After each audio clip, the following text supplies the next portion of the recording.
But with that being said, And with that being said, With that being said, I'm really thankful I got that chance to go play at K-State. With that being said, thank you all. and with that being said, I am.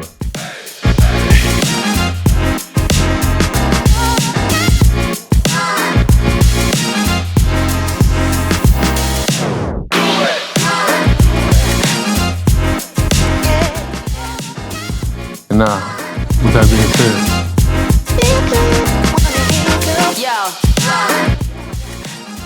Hey guys, welcome to our 5 as 1 podcast. And with that being said, this is episode 12, and I think we got the best show so far lined up this week. We have the Renaissance man, one of the most accomplished offensive line coaches as our guest on this week, Coach Bob Wylie, who has coached really at every single level, youth, college, professional.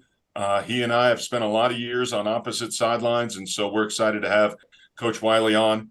And Gerald, I think we got to thank a couple of our sponsors before we get rolling here.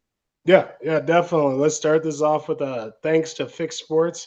Monument, Colorado. They have a facility that I would say second to none. They are a group of guys. If you're able to get in there, work with them, they'll put you not only through the ringer so you can be stronger, faster, all the good stuff like that, but they'll be able to help you out if you need any kind of treatments or anything like anything to try to keep you on the field, keep you working and keeping you the best you can be. We also want to thank Zoa Energy Drinks, the official energy drink of the XFL and our podcast. And with that being said, so love Zoa Energy Drinks, keeps us rolling, healthy way to give us energy. Also, when we're back in Texas, a special shout out to our boys over at Hop and Sting Brewery, voted the best brewery in Dallas-Fort Worth, 6 years running by the Dallas Morning News. So if you're in Grapevine, the guys over at Hop and Sting do a great job. They're awesome. And right next door, Vaqueros Texas Barbecue. Trey and the boys hook up the Arlington Renegade offensive line, family tradition since 1979. So thanks to Trey and the fellas over at Vaqueros and Hop and Sting. Thanks, fellas. Yeah, Ray Crowther, thank you. Tip of the spirit. We need all of the help we can get with all the tools and things to be able to try to make these guys the best players we can be. They've given us, I don't know how many fun types of hand working tools, and we're trying to use them, trying to keep these guys entertained and be able to just get them to the next level, make them the best players they can possibly be at the end of the day. We love the blast shields. And our newest sponsor, Lineman Performance Academy, Clint Anderson and LPA have sent us a bunch of new toys to work the guys out. And so they help us build confidence through functional strength. And they've done training with a ton of NFL offensive linemen, Creed Humphrey, Lane Johnson. Clint Anderson does an incredible job with the 5-strong training. And we appreciate his sponsorship and utilizing his equipment. So, again, we're going to jump into an awesome episode with the ultimate Renaissance man, not only a accomplished offensive line coach, but a car collector, a pilot, a magician. I was going to say every piece of the game you could possibly have. The most interesting man in the world. It has to be. No doubt. So look forward to this episode. Please jump on board, like the show, subscribe, follow, send us questions on the YouTube account, and we appreciate the support.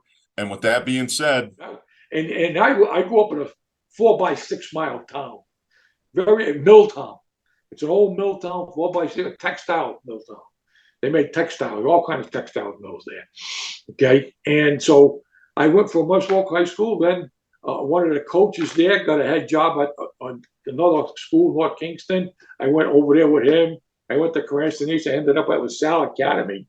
Okay, and the next thing I know, they want to put me in administration. Okay, and I don't want to go to administration because if you went to administration, you couldn't coach football. I said, I'm not doing that. I said, I want to coach. They said, oh, so then they made an exception and said, okay, well, if you become an administrative director, then you can, we're going to still let you coach. I said, okay. right? But little did I know is that they spent money based on whether you were Republican and a Democrat, and not what was in the best interest of the kids. That drove me completely bonkers, insane. Okay, so there was a guy that was the defensive coordinator at Harvard University. Guy's name was Chet O'Neill. God rest his soul, he's passed since then. Okay, he came in my office one day because back then, you guys may be a little too young. Okay, there was no recruiting services. You had to go turn over all the rocks yourself. Okay, you had to go to all the schools and find anything you could find. Okay, to try to recruit those kids. Okay, there was only 16 millimeter film, and the high schools didn't let it out. You had to sit there and watch it, right? So he would, right? I don't know if you remember some of this stuff, John. And so now that guy would come in to see me, and I would tell him, right, there's nobody over Coventry. Don't go to East Greenwich. There's a kid in North Kingston. Go over here to Warwick. And I'd go and I'd put that guy in different spots where saved him a lot of legwork. Right. So he comes in my office one day and I'm like, he says, what's the matter? And I'm swearing and I'm throwing stuff around my office. What's the matter? I said, I hate this job. I hate it. He goes, you want to try coaching in college? You know how many guys tell you that and then you never hear from them again? Yeah. You've heard that a lot in your career. Hey, I try coaching in pro football and then you never see them again. Okay. I said, yeah. Okay. He said, oh, I think Brown University is going to have a spot open in the spring. I said, oh, okay. All of a sudden, it come around April, I get a phone call from the head coach at Brown University. And he said, I got your name from Chet O'Neill. He said, would you come down and so we could talk? I said, sure, I would love to do that. So I told my secretary, I said, Florence, cancel anything I got today. I ain't going to be here. I'm leaving. I'm out of here. Right? So I go down, okay, and I meet with the guy. And at the end of the day, he offers me a job. It's a part-time job. It only pays $4,000 a year back then, maybe $6,000 at that, something between $4,000 and $6,000. So I come home and I'm saying, okay, what am I going to do? So I call my dad. I said, hey, can I have lunch with you? He says, what's your problem? I said, I need to talk to you. He said, look, I want to go coach football. He said, but the job only pays $6,000, say it was $6,000, right? And he said, I got a wife, I got a new baby, I got a house, I got a car. I said, how am I going to make this all work? And he looked at me and he goes, what's your problem? I said, I just told you my problem. He says, you want to go coach? Go coach. If it doesn't work out, it doesn't work out. He raised me like, don't be afraid to fail. Go. If it doesn't work out, it just doesn't work out. Don't do something else. Right? Back then, it was a point in my life, guys, that I was flying corporate jets. Okay. I was playing the drums in the band. Okay. And I was coaching football. All right. And he was teaching, and I was in the school administrator. Okay. And I don't like the administration, but the other stuff was good. Wait, Wiles, you were flying jets and you were a drummer. Yeah. Now, this is the best story I've ever heard. You are a man of many talents because I've spent some time with you when we were out together. And not only that, you're an accomplished magician too, if I'm not mistaken. Yeah. Yeah, I know just enough to be dangerous. I've been on stage. I've been on stage twice with David Copperfield. That was really interesting for me. He made me disappear. I think a lot of people like to make me disappear. But he made me disappear. I was on stage with like 12 other people, and they put you on this platform, right? And then they give you these flashlights, and you sit in these chairs. And there's 2 levels, 6 on one, 6 on the next level. Okay, and then they put the back up, then they put the sides up, and then they put the front up. They make like a box, okay, and you're still waving, okay, and then they pick it up so you can see underneath it. There's nothing underneath it, okay, right, and all of a sudden everything goes black, but the lights are still on. I don't know how they did that. And the guy opens the back curtain and says, "Follow us," right? Follow me. So we're walking through the back to this packed maze. It's all pitch black, right? And then we end up in this little conference area, okay? And all the guys that were there, guys and girls, right? And then and we were the last act, okay? And right, because they wouldn't let you leave until the data cleared out, and then the parking lot cleared out. Then they let you go. So David Copperfield comes in, and he introduces himself. You know what I mean? And so I give him my business card, and I said, "Hi, I'm Bob Wylie. I'm the offensive line coach for Chicago." He said, "I'm a Bears fan." I said, "I'm also an amateur magician." Excuse me. And he goes, "Really? So what do you like?" I said, "I like card tricks." Right? I got a lot of other things, but I like card tricks. So he taught me this card trick. Okay, twin brothers that married the twin sisters. It was really a neat deal. Okay, and so the next year I go back, and I'm sitting in the audience, and he comes down early, and he's walking through the audience, excuse me, and he looks at me and he goes, "Coach." I said, yeah, go up on stage. So that was twice I was up on stage with David Copperfield. I, honest to God, Jonathan, right, it was like a little kid. You know how you go to work, and you've been there, you've been in big bowl games and big championship games where there's thousands and thousands of people in the stand, that doesn't bother you. Honest to God, I was like a little kid. There's like 8,000 people in the auditorium, and I'm looking all over. Is that the most nervous you've ever been? Probably, yeah. I mean, you've coached in championship games. You've coached some of the best offensive lines ever, and you're on stage with David Copperfield, and that is the biggest. That's the biggest nerves you've ever had. Yeah, that's one of them. When I first started to play the drums, and we went out to play, and you get into your first club gig, that was kind of. I said, I don't want to mess this one up. You don't want to be offbeat on this deal, you know. Because we had an 8-piece brass band. We had a saxophone player, trombone player, a trumpet player. Okay, matter of fact, the trumpet player went on to be the second trumpet for Doc Severinsen. Okay, and then we had a bass guitar, we had a lead guitar, we had a singer. Okay, and we had a guy that played the big Hammond B3 organ. Okay, and then I was a drummer, right? And we had this little group of guys that would set everything up for us. So all I needed to do was just get there.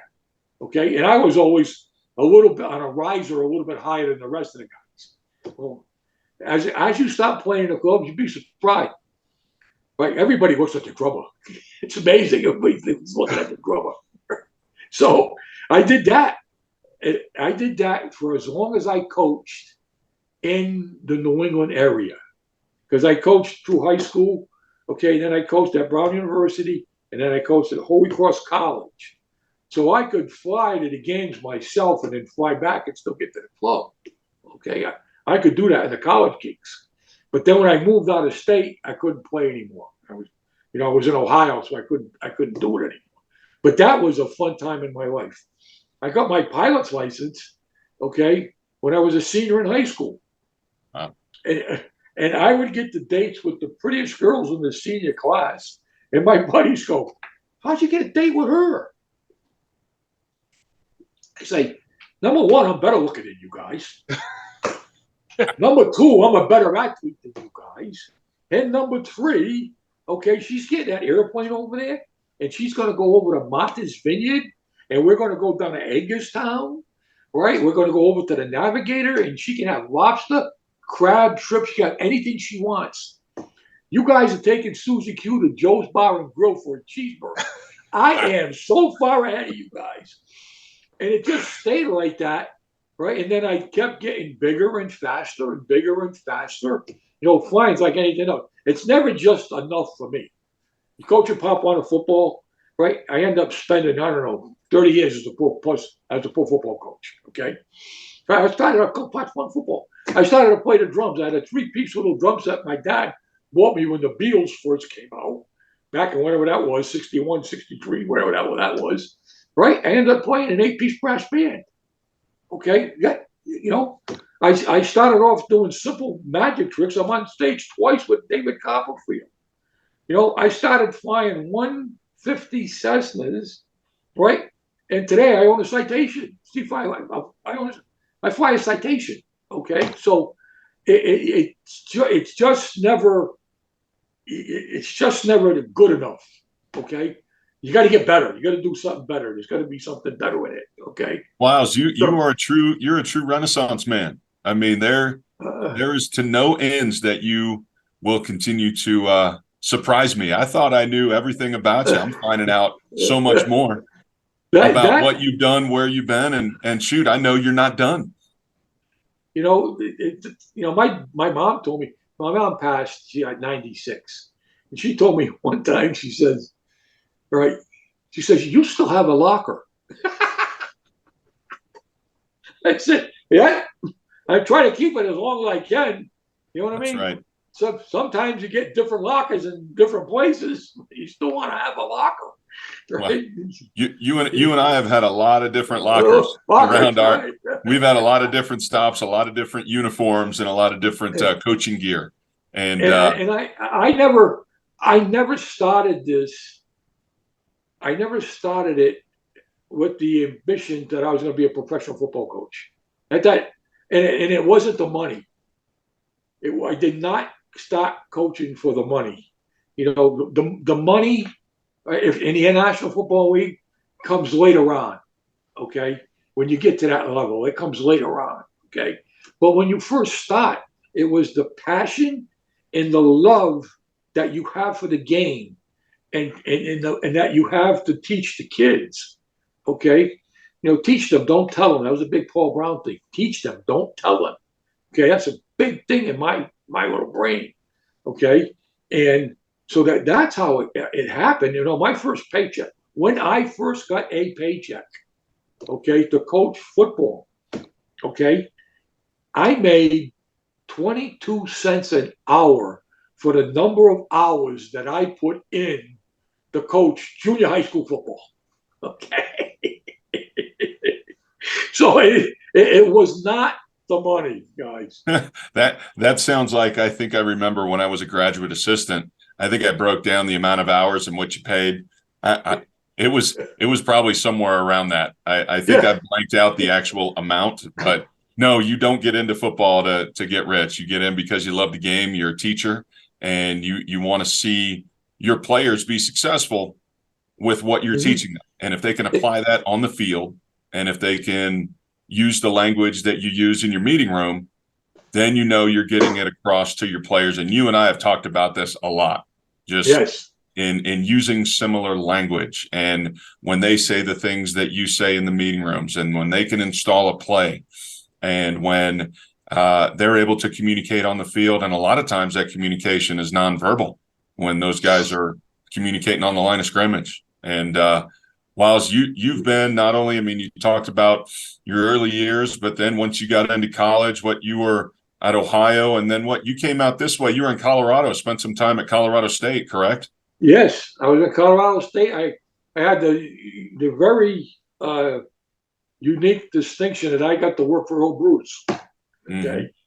You know what I mean? So I got Earl Bruce stories. Okay. and I'm sure all you guys out there, who Skip Holtz is. Okay. Mm-hmm. Well, Earl and Lou Holtz coached on the same staff with Woody. Okay. So that goes way back. And then Earl followed Woody at Ohio State. Okay. So there's a connection there. So Skip's on our staff. Well, Skip's in charge of the video guys, right?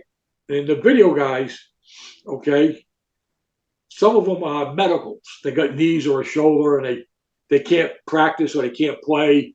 You know what I mean? So they help the video department out. Okay, Skip's in charge of all that. So we scrimmage in the stadium. So back then, okay, we all got in the same room to watch the scrimmage.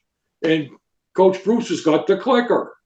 Okay, and the staff was a pretty good staff. Okay, we had Timmy Salem was on that staff, Joe Salem's kid.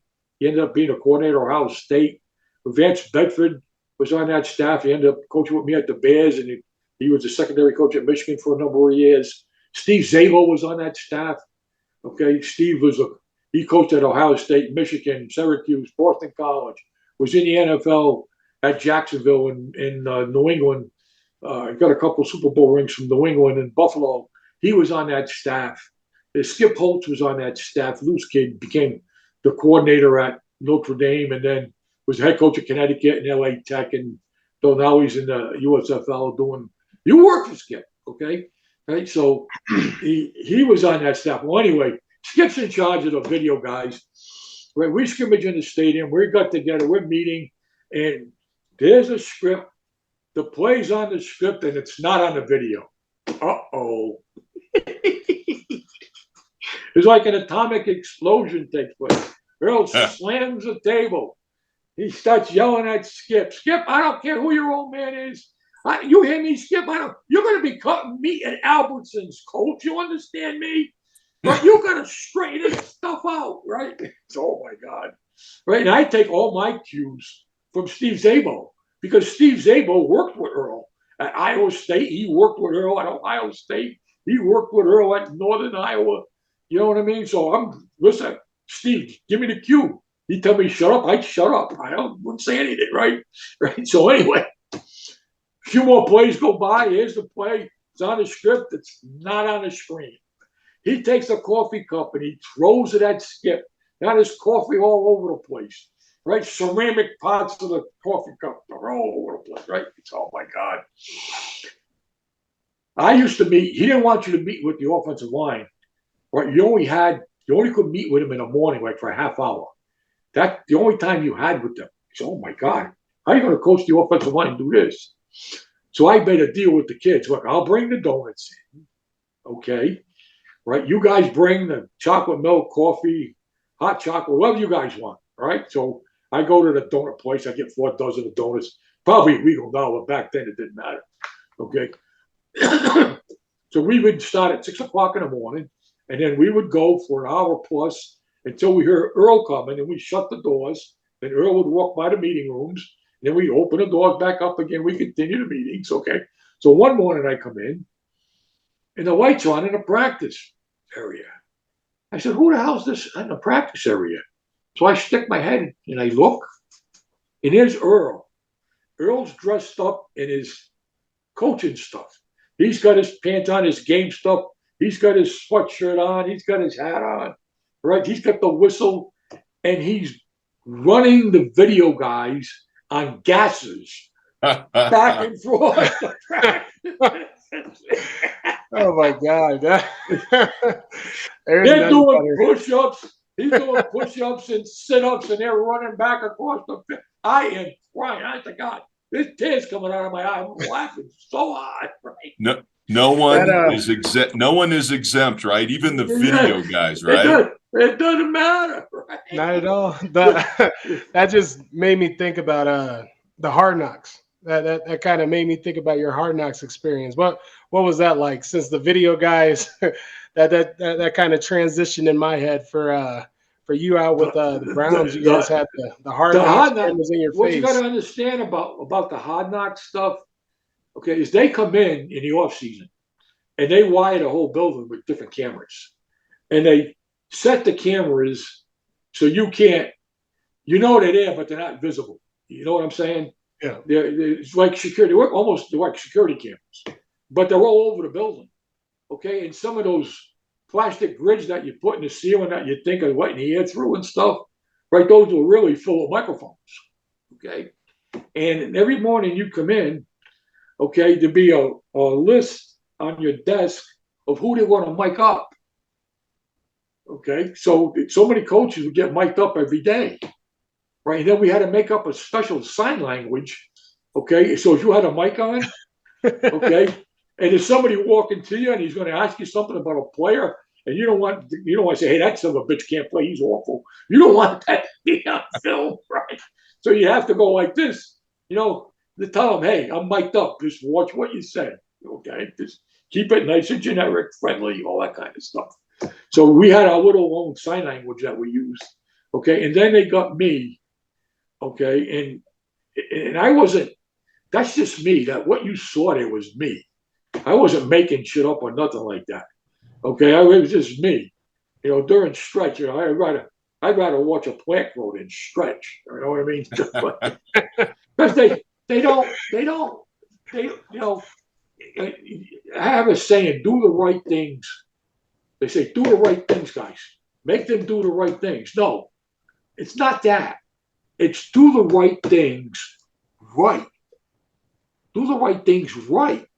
No, stretching for some of them may be the right thing to do. Most coaches, right? Stretching. But are they doing it right? Or are they laying on the ground, looking at the cloud formation, trying to determine whether that's an elephant or is that a rabbit? Okay? Honest to God, right? That's what happens. Okay? So that stuff drives me crazy. If they're going to stretch, make sure they're all doing it right. Okay. That was Earl Bruce deal. You were doing it right for Earl. Right. So that was how it got started with the stretching thing. And then I said, in my little brain, when did you start stretching? You guys all coach football for a long time. Kids that are 8, 9, 10 years old, they don't need to stretch. No, they're the last people on the planet that need to stretch. But you get these Pop Warner coaches, okay, and they got them in these lines and they're stretching. So what are you guys doing? Right? Up until that point in their lives, those kids never stretched. They played basketball, they played baseball, right? They ran around the neighborhood, they ride bikes, they climb trees. They didn't stretch. Now they're in an organized environment, okay? So now they're supposed to stretch. I said, you guys are all nuts, okay? So I'm seriously, think about that. And then I said, so I came up with, and I think the greatest generation were the kids that were born in the 20s, the early 20s. I really think Tom Brokaw wrote that book. I read it a couple of times. Okay, that was the greatest generation that this planet has ever produced. Okay, what those guys did in World War II was unbelievable. Okay, those 18, 19, 20, 21-year-old kids, what they did was remarkable. Okay, right. But I'll tell you, they're coming across, right? They're coming across the English Channel, and they're going to land at Normandy, okay, in Juneau and Utah, right, and all the beaches, okay. You think that they were worried about actually stretching? And back then, there was no fancy stretching. What did they do? They did calisthenics. They did jumping jacks, push-ups, sit-ups.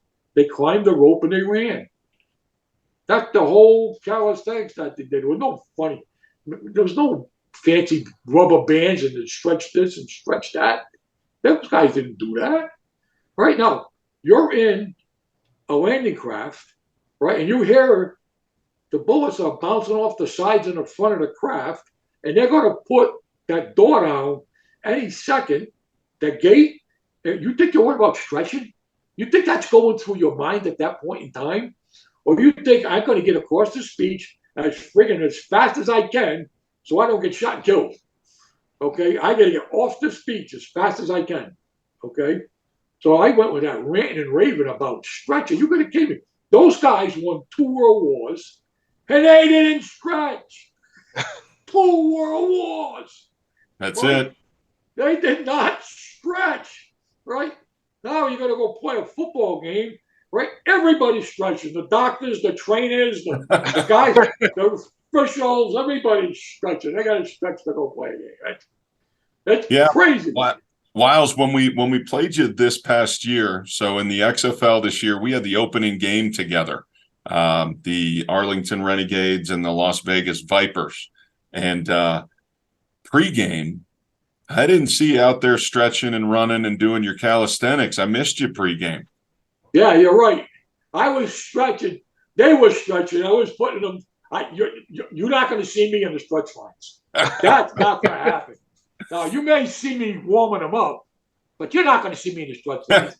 Hey, real quick, talking about the video. So we talked about, what it's like, the high standards that you set with the when you were at Colorado State with Earl Bruce, and then having the insight with Hard Knocks. I mean, you've been around a whole lot of different styles of coaching. And now in the XFL, one of the things that you and I talked a lot about was the utilization of the technology. And kind of give us your insight, because in our league, it's very different. In the XFL, we're getting live video, sideline, end zone. We can sit there and watch the plays really as they happen or right afterwards. So kind of give some insight to that. Well, what happens is you get people don't think out of the box. Okay, you want to think because why are you doing this way? Because that's the way we've always done it, right? Mm-hmm. The offensive line coaches will always stood up on the sideline and you try to look into the back of the defense or look to the side of the defense that's closest to you. Okay, so you can see what's going on, and the guy upstairs looks at the point on the other side, and so you get through all that stuff, okay? They have, and on your surface, on the sideline, you can watch the whole game live from the end zone. The whole game from start to finish live. You can play it forward and backwards. You can record it. You can cut it, right? Show it to them when they get off the field. You can make notes, okay, on what's going wrong out there, right? And you never have to stand up. You could sit on the bench with a table, with the video, okay, and you could take notes until they came off the field and sat down, and you'd have it all ready for them. Okay. I thought that was one of the most incredible teaching tools that I've been able to utilize in the XFL this past year, and we were able to use it in the USFL. But whilst high schools are using it, like I have been able to coach and be around my boys in high school, and they have huddle film, and right when we get to the sideline, we're able to sit there and watch the plays and rewind, and it's amazing, the teaching, but it's not happening at the college level. And it's not happening in the NFL level. And Hamilton High School in Chandler, Arizona, okay, one of the top 10 high schools in the country year after year, okay?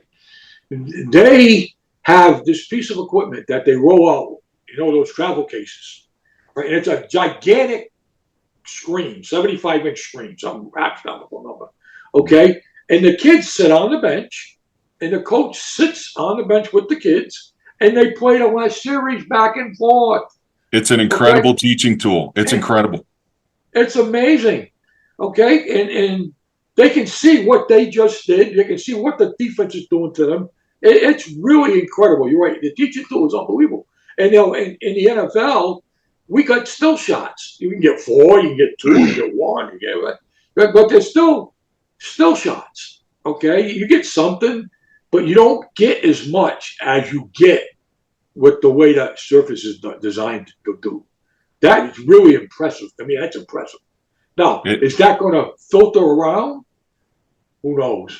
Everybody wants their own niche on how the league should be. We don't have that. We just do it the old-fashioned way. We're different. No. Do it the best way that you can teach those guys to put them in the best position you can get them in, right? So they can get the job done. Period. It's not rocket science, right? That is it. I was amazed when I first saw it. I said, well, why the hell do you want to stand up? Why do you want to go? But you're afraid to go sit on the bench because that's not what you do, right? You're afraid to go sit down on the bench because you're going to be different than you. I don't give a fuck. Right? Not at my age. It doesn't matter to me. No, and that's one of the things, like, you've always been on the forefront and trying to be a great teacher, and you've been around some of the greatest coaches and greatest teams, and you've had a perspective from the college game, from the pro game. You've coached. You and I have done a lot of back and forth from north of the border, coaching in Canada in the CFL, back down south. You've been in the NFL. I've coached in the Alliance of American Football. I've been in the USFL. You and I have both done the XFL. Like, you've seen it a lot of different ways, and like, you've been around some of the best teachers. And I wanted to transition and talk about the Cool Clinic, because it's all about the family of offensive line coaches who are open to talk about the game, maybe more so than other positions. Offensive coordinators may not want their secrets out.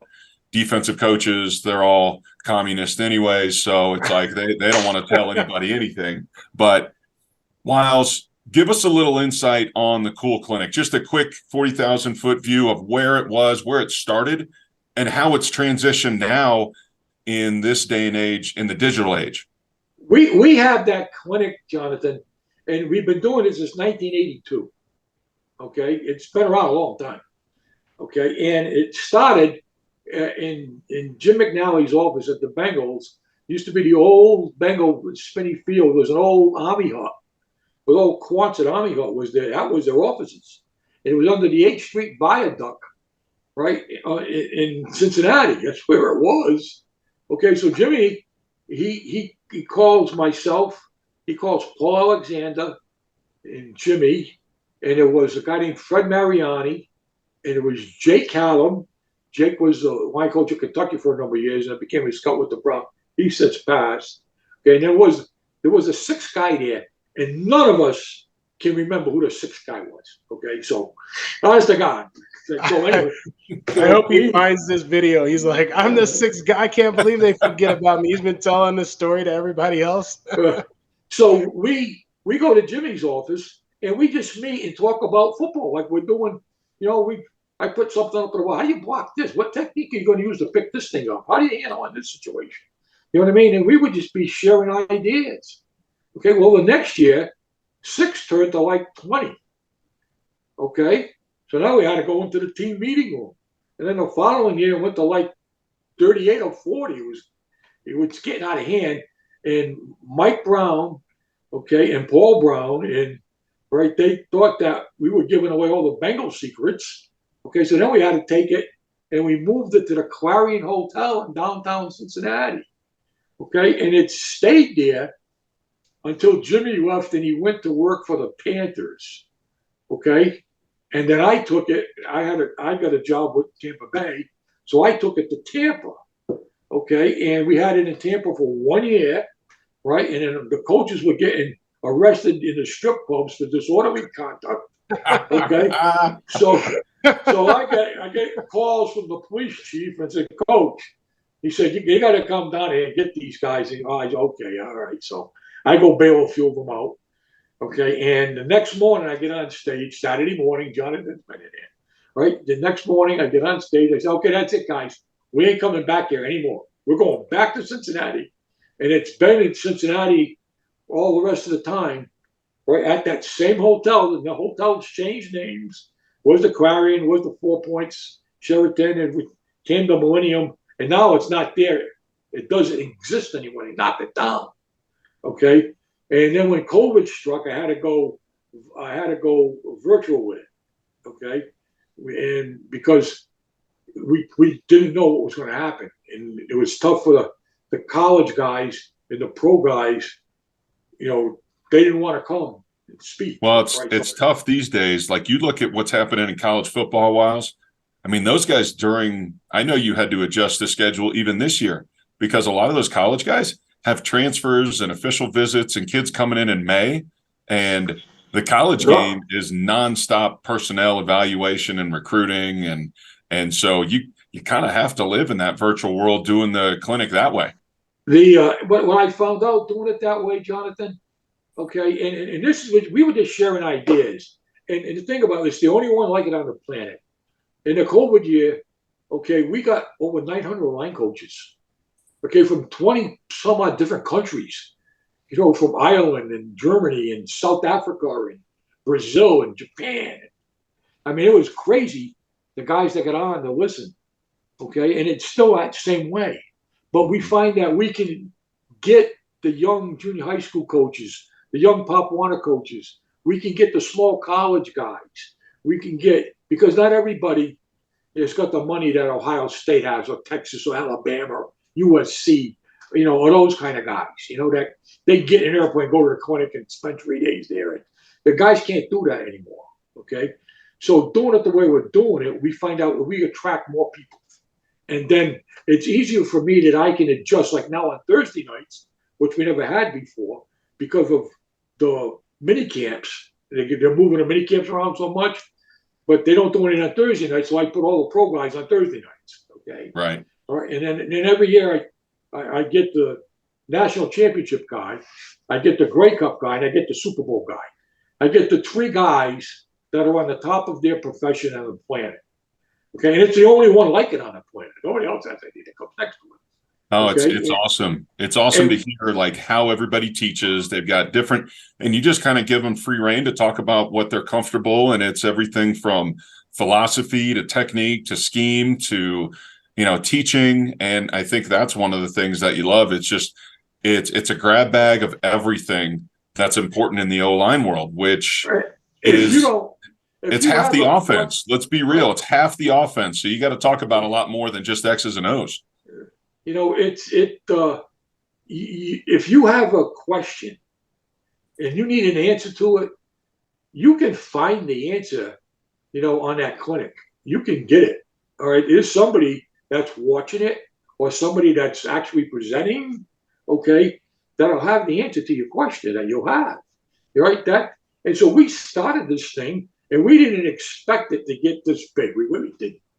We figured we'd just have a group of guys start to talk. And so then when we started, we said, okay, all right, Saturday will be the clinic. And then Friday night, what we used to do, I don't know if you were involved in that or not, but we were just to get together the guys that were speaking, and we go sit in the auditorium or the convention, the hall, the meeting room, okay? And we would talk about problems that we had. And the rest of the guys would sit in the audience and just listen to us.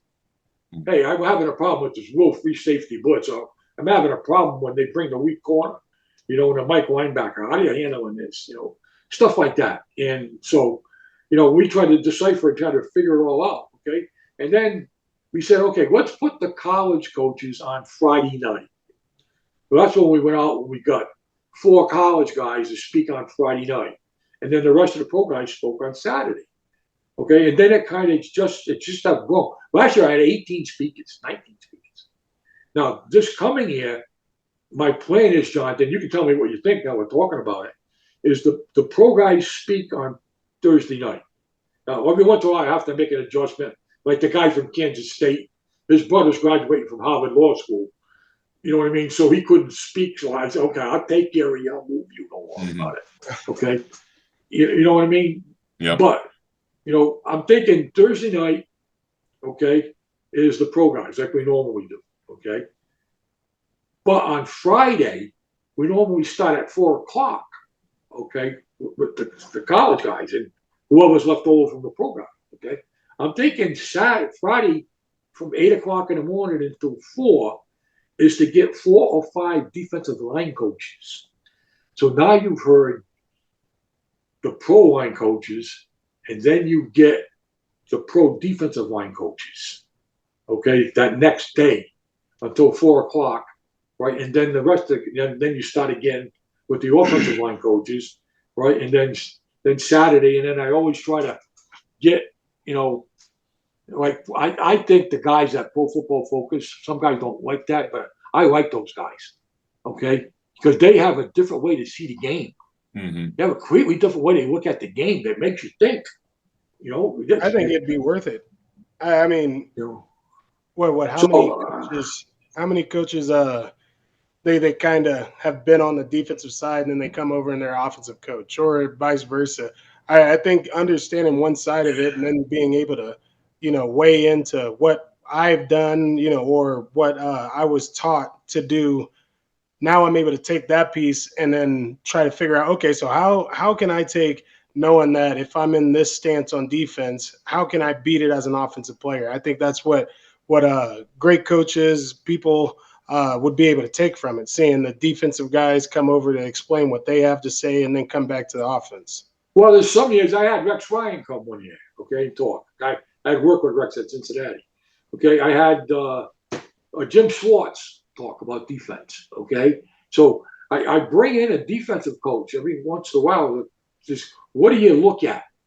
What are you looking at the front 5? What are you looking at? What are you looking out of? When you take the film off, how are you studying us? Okay, the guys up front.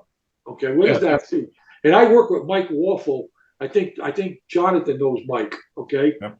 He's on the West Coast.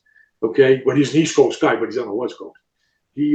I think he's one of the better defensive line coaches I've ever been around.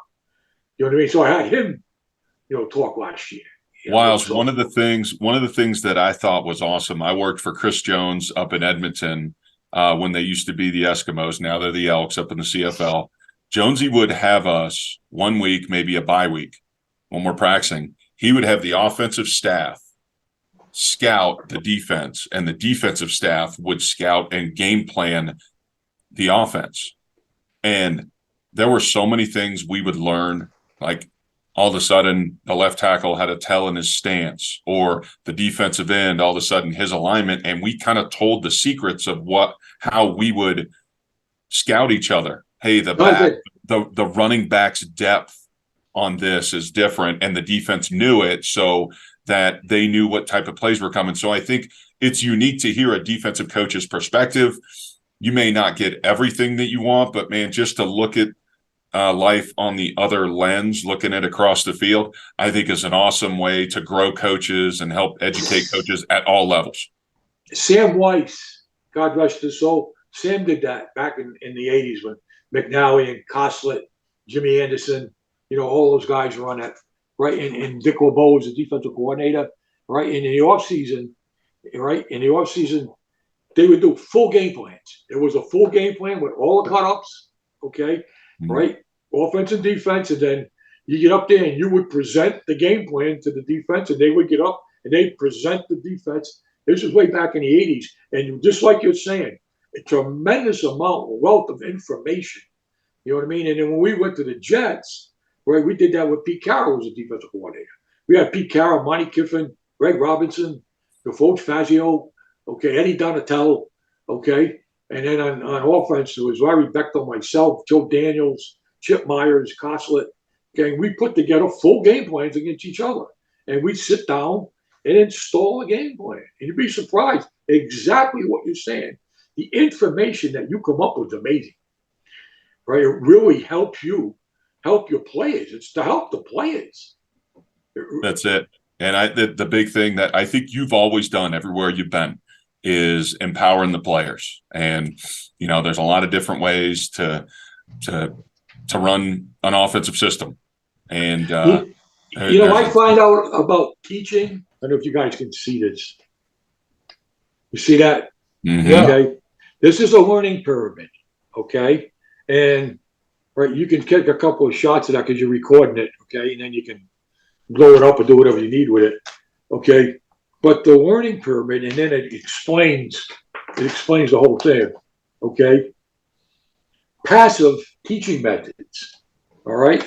So if you stand up and lecture, they're going to remember 5% of that.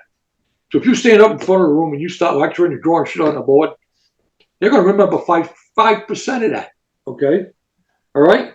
If you are reading, you're having them read what's in those playbooks and shit, that's 10%. That's as much as you're going to get out is 10%. Okay. Right. If you go audio visual, you put the film up and it'll do all that stuff, or you have the overheads, which nobody has anymore, but document cameras and shit. Okay. All right. So that's 20%. Okay. If you, what's this, demonstrations, that's 30%. Okay. That's all passive teaching methods.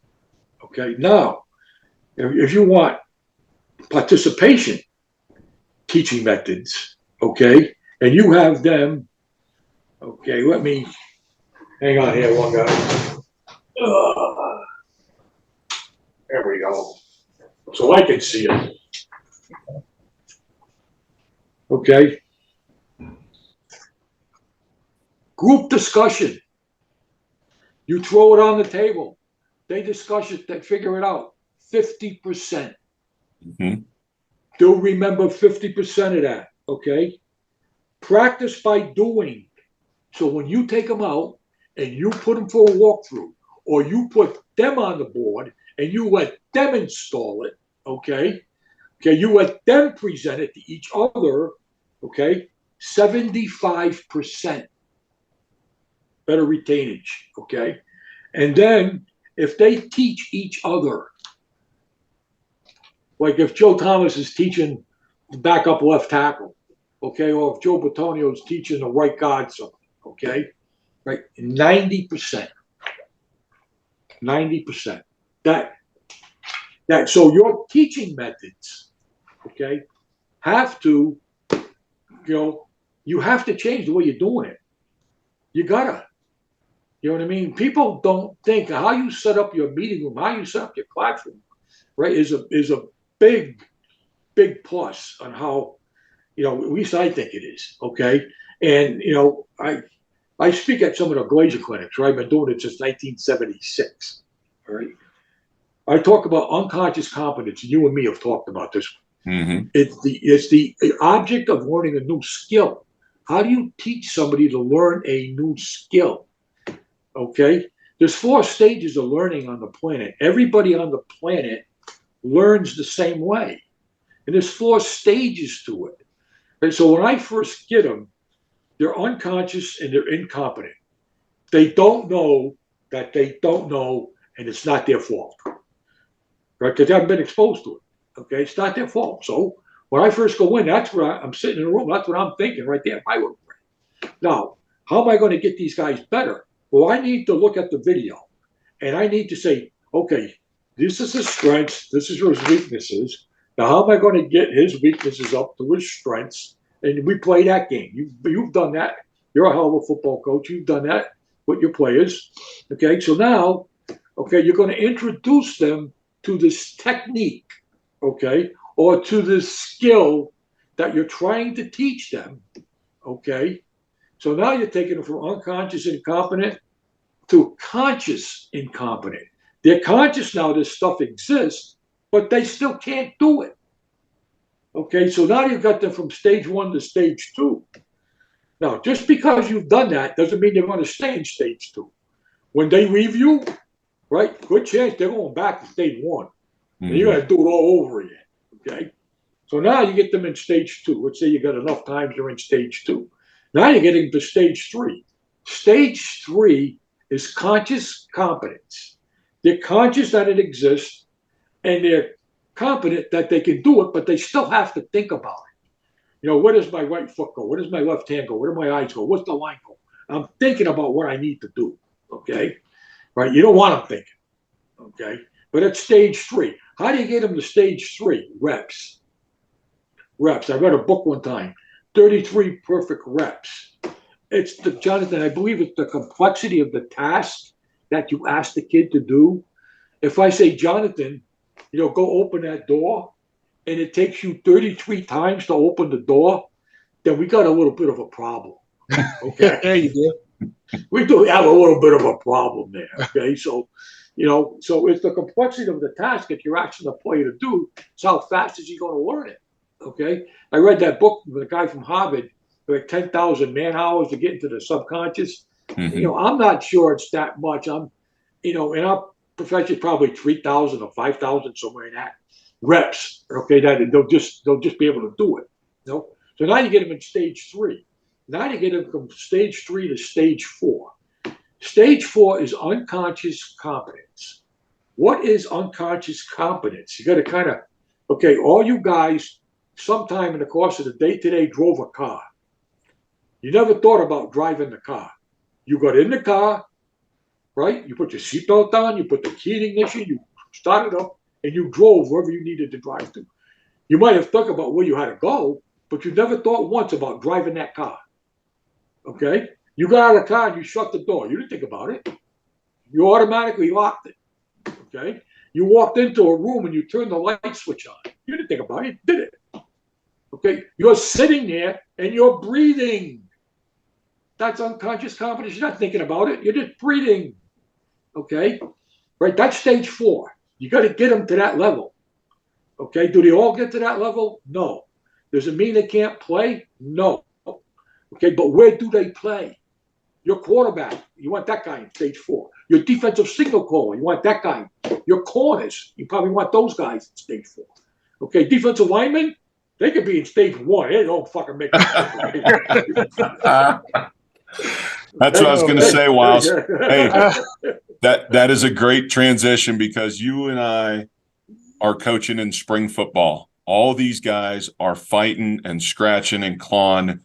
I coached Gerald in 2.0 XFL. He was an all-league guard for us in Tampa with Tressman.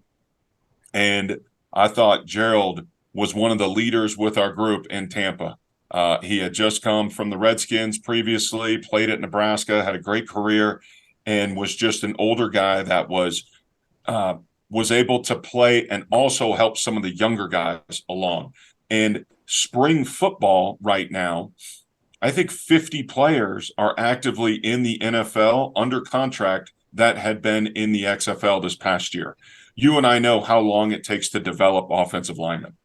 And these leagues are great for O-linemen to get reps because you can't simulate that in an OTA. You can't simulate that in the offseason. They need to go play, and they're playing 10 to 12 games.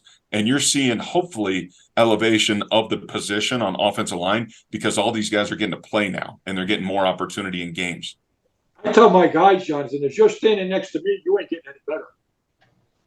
Right? You got to go out there, right, and make your mistakes. You got to go out there and play.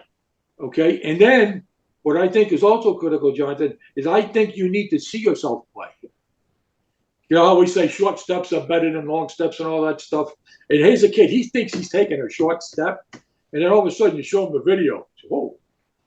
He's striding. You know what I'm saying? You know, and no, I'm serious. Right? The player has to see himself play, okay, to see where the mistakes are. You know, so in all the NFL teams that I've been with, okay, I always had a plan for the guys that were the second line guys. Like I always had, none of my ones ever took first round pick. I mean, first snaps. You know what I'm saying? Our number ones didn't go against the number one defense.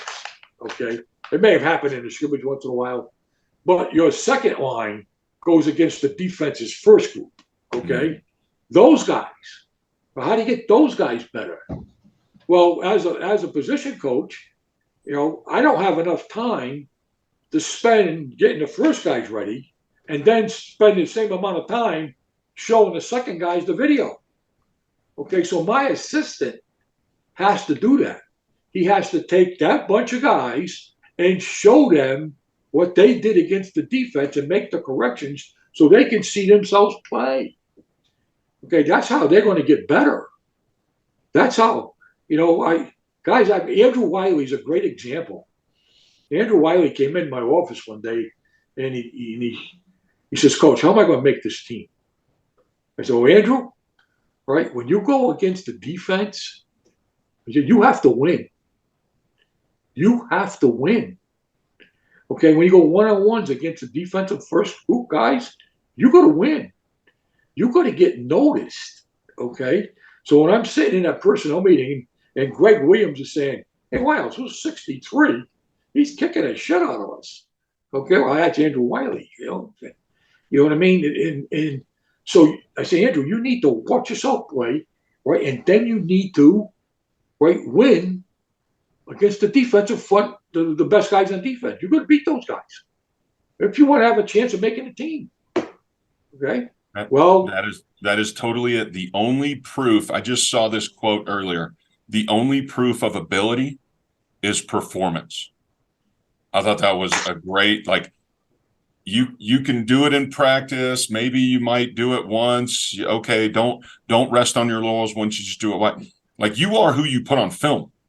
And if you're going to be able to get noticed, I was talking to a college kid. I was texting with a college kid last week that was frustrated with his playing time during camp right now. And I was like, you need to get noticed.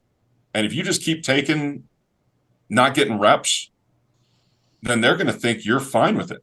So you got to do something. You got to show your ability based on your performance. It's not just going to be based on, you know, we hope he'll get it figured out. And he has the dreaded P, you know, the dreaded potential. Look, you got to go take that thing and show him. You know, the only thing that matters in this game, okay, is production. How productive you are as a player, right? It doesn't have to be pretty. It really doesn't. It does not have to be pretty. But as the young coaches, they get all this beautiful cut-ups and they get the book and it's going to look like this and you're going to do this, okay? And if it doesn't look like that, they cut the guy. You know how many guys I got from young line coaches cutting guys that can play? It's based on production. Did he block his guy? Did his guy not make the play? I have a thing that I do. You probably do the same thing, Jonathan. When the ball's released, when it just releases the quarterback's hands, I stop it. So where's your guy? Where is your guy? I don't care if you're blocking him with your ass. Where is your guy? What effort, okay, what have you done, right, to keep that guy off of that guy? What have you done? Same thing in a run game. The point in time where the running back got to make his cut, Stop the film. Is there a hole there? Where's he going with the ball? Where's your guy in relationship to the running back? Well, your guy. Forget about technique. Now, we teach all the technique we want, okay? But when it comes time, right, and the ball is snapped, right, don't let that guy hit that guy. Period. Done. Okay, how you do it? Don't let that guy hit that guy. Now, we'll teach the first step, the second step, the hands, the eyes. We're going to teach all that stuff, okay? And sometimes you teach all that stuff and you put the film on and say, what the is going on here?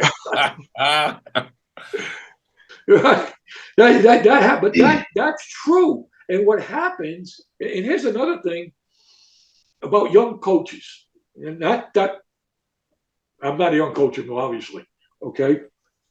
Young coaches come in and they try to impress the new players, the rookie players, the first, second-year players on how much knowledge they have of the game. They really do. They try to impress that kid about what I know about the game that I'm going to give to you, okay? And he is going to that kid up, okay? Because it's what you don't tell them is just as important as what you do tell them. They don't need to know it all at that point in time. All you want them to do is to get this much better. That's it. That's all that day. I want them to get, in 7 days, they'll be that much better. Okay? Right.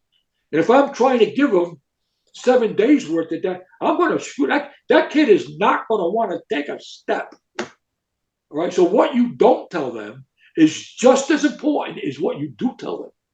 Okay? And the young guys, they haven't figured that out yet. They come in and they get up there and they go, think about it. Wiles, what's the saying? You're on a need-to-know basis. And the O-line, they got enough going on that you need to handle the A, the B, and the C gaps. They don't need to know what's happening. Now, there are clues that can help you across the board, but stay in your lane, focus on what's going to help your players. I think that's a great advice for those guys being able to play to the best of their ability. Well, working with all those young guys, me and Jaime, we work our 5-1. When you have the 8th grader that you just need to tell them, all right, here's your first step. Let's work on that. And then you have coming in the guy that's figuring out what college he's going to. And now you're telling him, okay, hand placement. Let's figure out what can we read off this next move, all those. You can't feed that to the 8th grader. You're going to overload them. And, I'd say probably the start when we were working together, I think I overloaded a couple of those kids and I see it in their eyes. And I'm talking about they'd be looking at me just pale face. I was like, oh, okay. I was like, pull it back, pull it back, pull it back. If I could break it down finer than the first step, I would. I can't. Right? The first step. So I think, and Jonathan, you can correct me on this, okay? I think the number one thing in offensive line play is the angle of departure from the line of scrimmage. How you're leaving the line of scrimmage, okay, in the run or the pass game is the number one thing. Because if you leave at the wrong angle, okay, you're always on the edge of the pad. You guys playing on the edge of you. Why did that happen? Because somewhere, okay, you left the line of scrimmage at the wrong angle. You did something leaving the line of scrimmage that caused this to happen. I was very fortunate. In my career, I got to be with, Howard Mudd and Jim Hannafin. Joe Bugle offered me 2 jobs, and Jimmy McNally. You know what I mean? I got to be a lot of guys, okay, that helped me in my career, okay? But I always learned, and every one of those guys had the same thing. How we're leaving the line of scrimmage, okay, with the first, second, third steps, okay, that is critical. Absolutely critical. Now, Angle of departure is critical. Knowing where your quarterback's set up in protection, knowing where your running back aiming point is. I mean, those things are going to give guys the best opportunity to be successful. If they know what's happening around them, they got a chance. But if they just fire off blindly and they're taking off on the runway and they don't have the right trajectory, forget it, Wiles. It doesn't matter how athletic they are. And most of the guys that we're dealing with, how athletic these guys are, it's really impressive. But the guys that maybe don't quite have the foot speed or the mobility or flexibility. They got to use every trick in the book. So they got to jump the cadence and they got to know where they need to get themselves to get the job done. Joe Thomas, he sent me a thing. He's got a number of different training camps or training clinics or whatever he's working with in the state of Wisconsin. So he asked a number of us, he may have asked you, okay, to put together a short little video. Okay, and so one of the things I talked about offensive linemen, right? What I think is important, you're trying to develop yourself to be an offensive lineman, and how do you do that? I think the core strength of your body is the number one thing. The core strength of your body, because that's going to help you recover. That's going to get you out of bad situations. And you're going to say, I'm not going to get in a bad situation. Oh, yes, you are. Okay, you're going to get into them. Right, you're going to get yourself out of it. Well, the core strength of your body does that. Okay, now your lower body leg strength, you have to take that guy, run or pass, inside, outside, back, from point A to point B against this, all that stuff. That's lower body leg strength. That's number two. Okay, and your foot quickness, okay, is going to help you stay on those guys because they're just not going to stay there. They're going to be running to the football. Okay, you got to stay on those guys. They may be spinning, they may be slaying, angling. They duke it, they shuck it, they run down the line of scrimmage. Okay, so those three things, if you're going to develop yourself as an offensive lineman, the core strength of your body, the lower body leg strength, and your foot quickness. That's the first level. But they don't stand. They do all those curls and bench presses. That may get you a date, but you ain't going to block anybody. Okay. What they don't understand, I think, Jonathan, sometimes is your arms and your hands just connect yourself to the block. That's all it's doing. Your arms and hands are connecting yourself to the block, okay? And then the core strength, your leg strength, and your foot quickness takes over. That's what makes the block, okay? But your arms and your hands just connect yourself to it. The rest of your stuff you're not going to block them with your arms and your hand. You're going to block them with your core strength, your body, your ass, and your legs.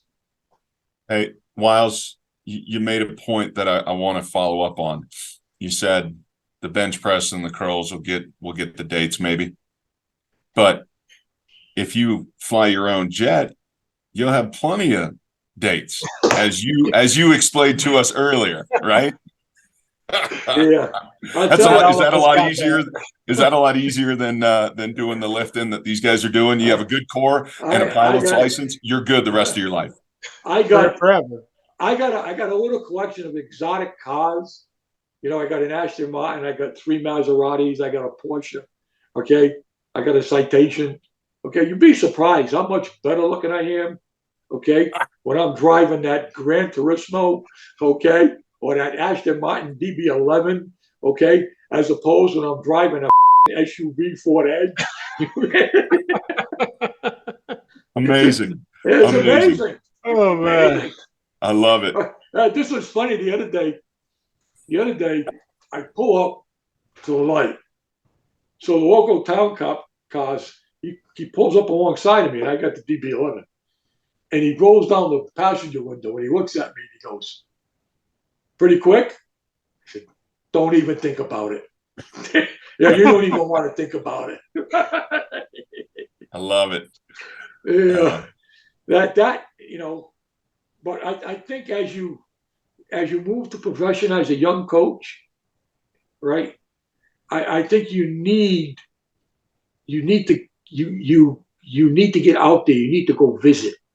You need to see it. You need to hear them teach it. Okay, you need to get to the clinics, and if you don't understand it, you gotta go ask questions.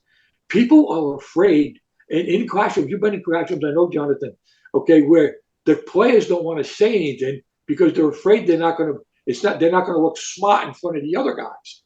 You gotta teach them that they have to be transparent. Even at my age, I'm transparent. I don't know something, I'm gonna think, fuck, I don't know it. Okay, I'm not about, it's impossible to know everything. I don't know. Well, maybe you should know that. Maybe I should, but I don't know it.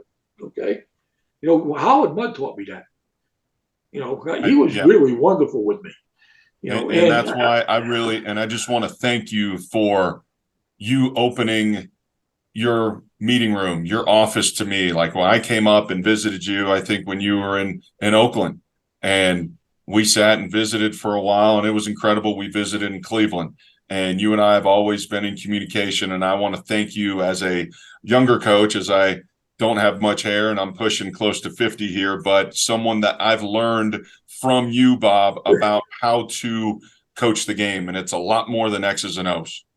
And it's about building relationships and finding what makes your players comfortable to go out and get the job done. So, Waz, let me thank you on behalf of, I don't know how many thousands of coaches you've helped along the way, not only just with the clinic, but your just availability. So I appreciate it as a mentor, and thank you for your guidance throughout my career. I appreciate you. I appreciate the kind words.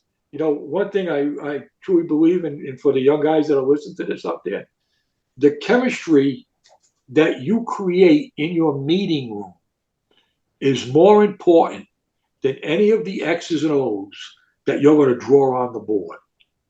It really is. That chemistry that you create between you and your players, because players don't care, right, how much you know. Players care how much you care about them. You know what I mean? And you have to have some tools at your fingertips. Like, I know when you came up to Cleveland, if there's a birthday in my meeting room, there's going to be a cake in there. If we're in there and the players on campus, there's going to be a cake in there with his name and number on. You know what I mean? Their wives are going to get flowers for the anniversary from me. You know what I mean? That's going to happen. But those dumb fucks are going to forget their anniversary. Okay, so they, you know, I mean, but that's, you do that when they bring their kids to practice on Saturdays. I got toys for the kids to play with in my meeting room. Okay, you create that atmosphere. Your meeting room, I probably go a little too far with it. Okay, and it is a. Can I talk about the meeting room for a little bit, Jonathan? Yeah, go ahead. We can kind of finish it up talking about the meeting room, because I think it's important. I'll stay forever. It doesn't matter to me. I know you will, but no. You can cut it. You can cut it all up any which way you want it. You know? Yes, sir. You can make 5 shows on it. We may. This. We're now into volume 5 right now. Wow. No, I believe. Right, if you take a new job and you go to a new place, okay, when your players come into the meeting room, I want my players to say, wow, this is different. I want them to say, wow. Okay, I want them, when I put together the playbook in my offensive line manual and they get it, they go, holy shit, there's a lot of work into this. This guy does his shit. This guy does this stuff, okay? I want them to say, wow. So when they first walk in, okay, it's not set up in classroom style. It's set up conference style. It's set up, okay. I don't know how to do this. I wish I could show you the pictures, okay. It's set up where they can all see each other. Mm-hmm. Because classroom style, if that kid in the back makes a mistake, right, those guys in the front of the room, they don't turn around and look at them. They don't do that. Okay, so I got it set up, right? So everybody sees everybody else. You can't fucking hide. Okay, that's the first thing you're going to see. They're going to see the big man chairs, like the one I'm sitting in, right? They all get the big man chairs, okay? When you first walk in the door, you open the door, you see the family board. And on the family board, okay, I want you to bring in the people that are most important in your life. Those people who ultimately you're playing for. Okay, that person, it could be a dog, I don't care. You know, and all we're doing as the organization is giving you the opportunity, right, to do that. Okay, to play for those people. I want you to see that every day you walk in the room. Okay, right? And then across on the other wall, so say I'm coming in the door, on the right hand side is the family door. And then across on the other side of the room, I got another board, okay? It says, in the beginning. I want you to bring in pictures, okay, of when you played Pop Warner football, when you played junior high school football, when you played high school football. I want you to bring in those pictures because you played, you weren't getting paid, it was fun to play, okay, you were having a good time with it, okay, right? I want you to see that, where you came from in the beginning. I want you to remember that, okay?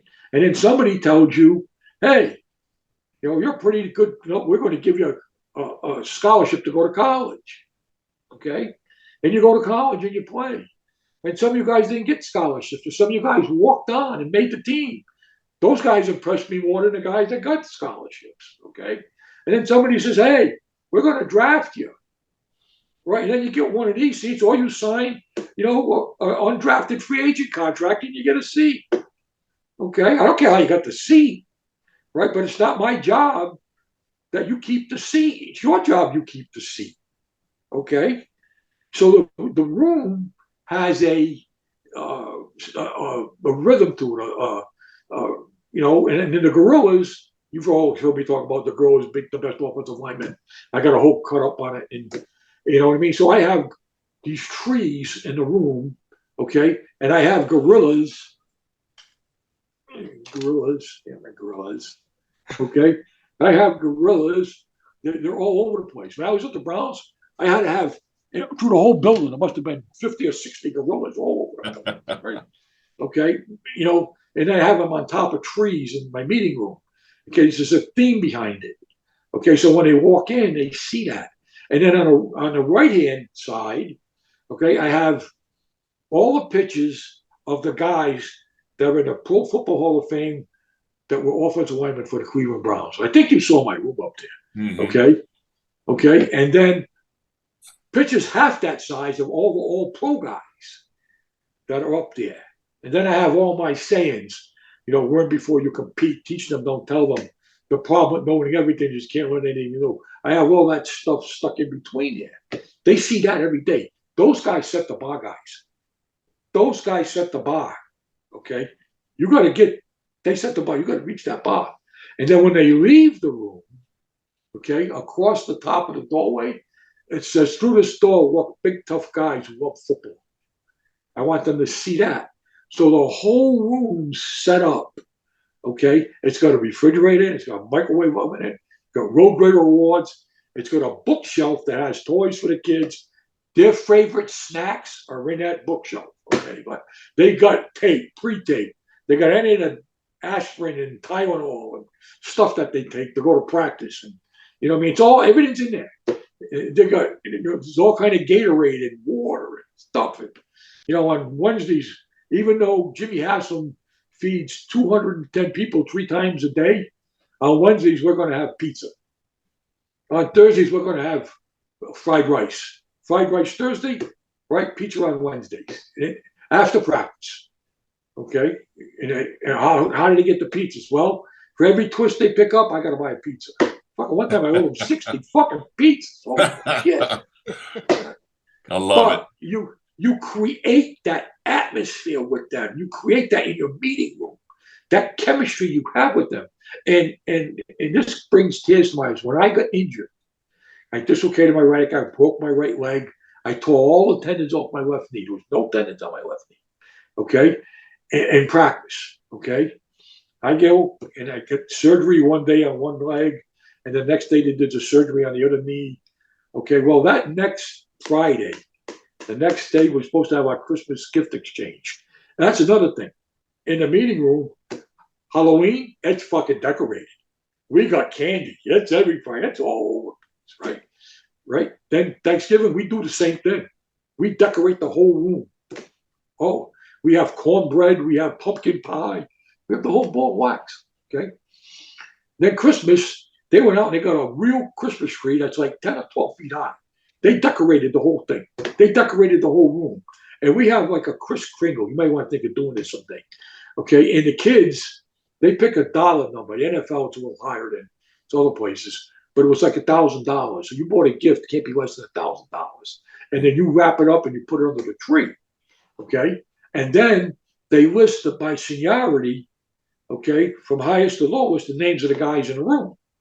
Okay? And then the first guy goes and gets a gift, he unwraps it. Then the second guy goes and gets a gift, he unwraps it. If he don't like it, he takes the first guy's gift. And it keeps on going. I get to pick of the whole deal.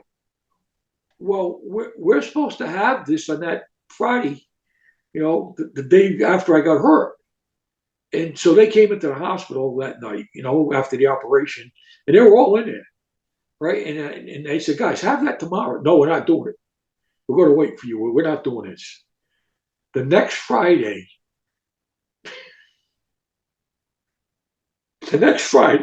they took everything in that meeting room and they brought it to the hospital. And they got a meeting room in the hospital and they set it all up, right? And then they come and got me and they wheeled me down there, okay? And they had it with me there, like I was in the old meeting room back at the complex. That's when you know that you got them, that you have, they talk like you, they act like you, they do the things that you do, you know you've got them. They will do whatever you want them to do. That's awesome. That's how I try to set up the rooms. Okay, that's you know what I mean. Let me read you something quickly here, if I can find it. Okay, and this is a kid. Let me see if I can find it. Okay. This is a kid. It says he played left tackle for me last year, and he wasn't a tackle. I wanted to say, I just got this last week. I wanted to say thank you, Coach, for loving me hard and providing me with guidance throughout the past season with Vegas. I poured my all into playing left tackle for you. I am a smart and hard working player, but with your guidance, I felt I was able to do some pretty amazing shit that I was proud of myself about. About myself. Okay, I love football, and has been my glue to everything. Just like you, Coach. I just recently lost my dad. Now I'm 28 with neither of my parents, and I just feel torn and lost, waiting for someone to call me and tell me that they want me on their team in the XFL. I know I can play very aggressive, and I know what I'm capable of, and I'm not done yet. God has taken so many things away from me this year, and I think He is teaching me a lesson. But I will stand up tall, Coach, and continue to knock down any barrier that is presented to me. I have the mug, I have the shirt, and I have the core value poster you signed for me. I will never forget when you got sick and had to leave for your heart. I felt for you, and it almost was like losing my mom all over again. And just know I love you, Coach, and I thank you for everything. That's that kid we caught, and he writes me that letter last week. So when you're creating that in that room with those guys, that goes a lot farther than running the fucking inside zone play. You know what I mean? And with that being said, Wiles, that is exactly why we love coaching this game, because it's the connection with the players, and it's the relationships you build, and it's the impact that this game has on all of our lives. And it's really cool to see how much you've affected the game, how you've affected individual players, and it's neat to be able to share this with the audience. Gerald played for me very briefly, and now we work with kids and we try to continue to pass those things down, pass them along to them. And it's not just always the footwork, the hand placement, the body position. It's about being accountable to each other. And it's about working to achieve your goals.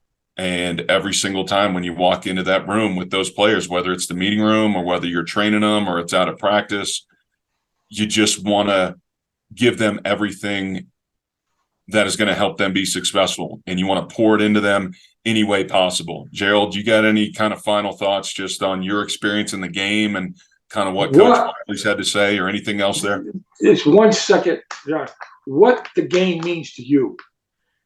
You try to put that down on paper, what the game means to you. I might have sent you this. I'm not sure I did or I didn't. If you want, I'll send it to you. The game provides an opportunity for us and our children. It is the escape from the daily grind and the opportunity to be with future generations, to enjoy life in many diverse ways. The game teaches us lessons that are hard to learn in other places. The game is beautiful and purposeful. It can bring us joy, rally us, and inspire us. The game drives us to pull together. The game helps us to realize the playing field is level no matter what. The game shows us hard work pays off. The game teaches us how to power through adversity, overcome fear, and rise above chaos. The game also links us generations, makes us laugh, cry, scream, curse, and celebrate. It is a privilege, not a right, to be involved in the game at any level. Enjoy the game, Bob Wylie. You know what I mean? That's up in my meeting room. That's up in my office. That's, laminated, in my wallet. That stays with me. That's what I believe. Over putting that together over I don't know how many years. I think this is my 52nd year coaching. So it's, I appreciate you having me. I love talking football with you, Jonathan. I think you're a wonderful teacher of the game. I think you're a better person than you are a football coach. Okay. Yeah, he is. People don't realize that how you touch other people in different ways. Okay. How he affected you as a player, how he affected you as a person. Okay. That means so much to us as coaches. Okay. And some of us, and no disrespect, we weren't former players that somebody said, okay, you get done playing, I want to give you a job. We had to come up the hard way, be GAs, be youth football coaches, come, go to the clinics, go visit every place we can, get your ass fired, get hired again, stop, move around again, but we still did it. Okay. And we would do it all over again. Okay. Because of what the game means to us. Okay. And, Earl Bruce told me one time, I'll never hire anybody that hasn't lined the field. I'll never hire anybody that hasn't lined. He felt that coming up, like Paul Brown, coming up through it, you miss something when you don't do that. There's something that you miss that when you don't do that. You should take the time and sit down and read the book about Paul Brown. He was the head coach at Massillon High School. For every baby boy born in Massillon, Ohio, they put a football in a baby's crib. They still do that today. Okay? Well, Massillon played Kent State and beat Kent State. Okay? 2 weeks later, they were supposed to play Akron, and Akron canceled. They canceled. Of course they would. I would have. So, so that's just a high school. Wow. And it's really, when you want to go see a Massillon High School, Camp McKinley High School football game, they have a 150-piece marching band. They got a live Bengal tiger as a mascot.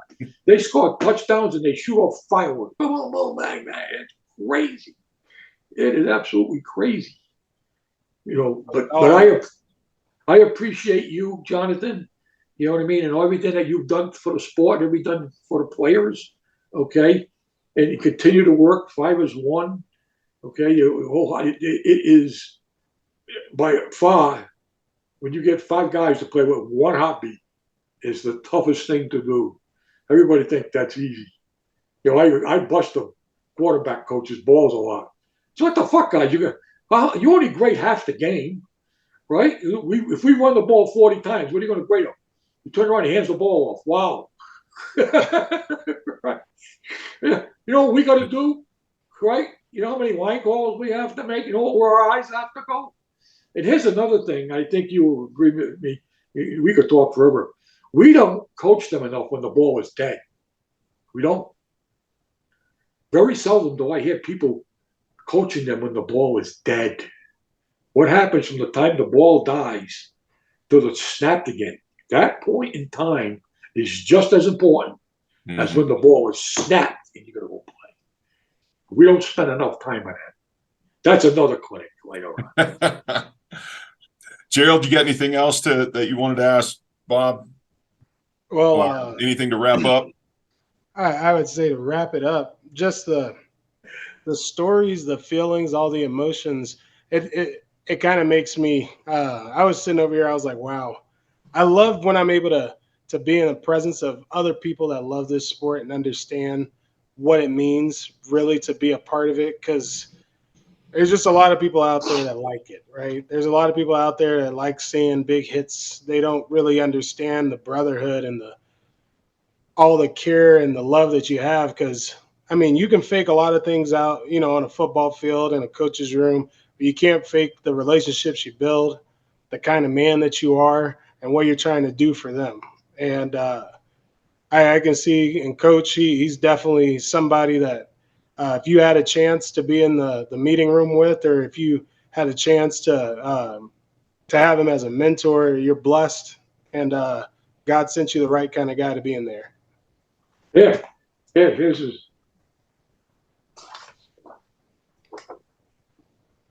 My buddy Joe. One of the best in the world, right there. That's God bless. Yeah, we're definitely gonna have to have another time with Coach on, because we just gotta talk about him and Joe. That's a different kind of story altogether, right there. Well, Bob, you've been around some of the best, and it's awesome to have some insight and to be on the podcast. We're honored. Appreciate to have you on. You had me on when we talked a little bit with kind of the Keith Grabowski doing the coaching coordinator stuff. We got into the Mushroom Society and how the O-line looks at things a little bit different. But there's so many people that love the game. And when you coach really almost half the offense on the field, it's there's so many things that interwork with the offensive line. And just to wrap up, we want to thank all of our sponsors. Again, Fix Sports, Zoa Energy, Hop and Sting Brewery, Vaqueros Texas Barbecue, Ray Crowther and Tip of the Spear for their blast shields, and Lineman Performance Academy, LPA, that sent us a bunch of new gear that we're training guys, Bob. And I know you're very familiar with Crowther and Tip of the Spear and what they're doing. And there's some incredible resources out there. And we're just trying to help kids, help players, help parents and coaches get the best that they can out of this game, because there's no greater game than the game of football, and there's no better position than the offensive line. So, Wiles, we appreciate having you on. Thanks so much for the time. And I have a feeling like we may have to do a couple more versions of this to get more stuff. Yeah, right? God bless you guys. Thank you really much.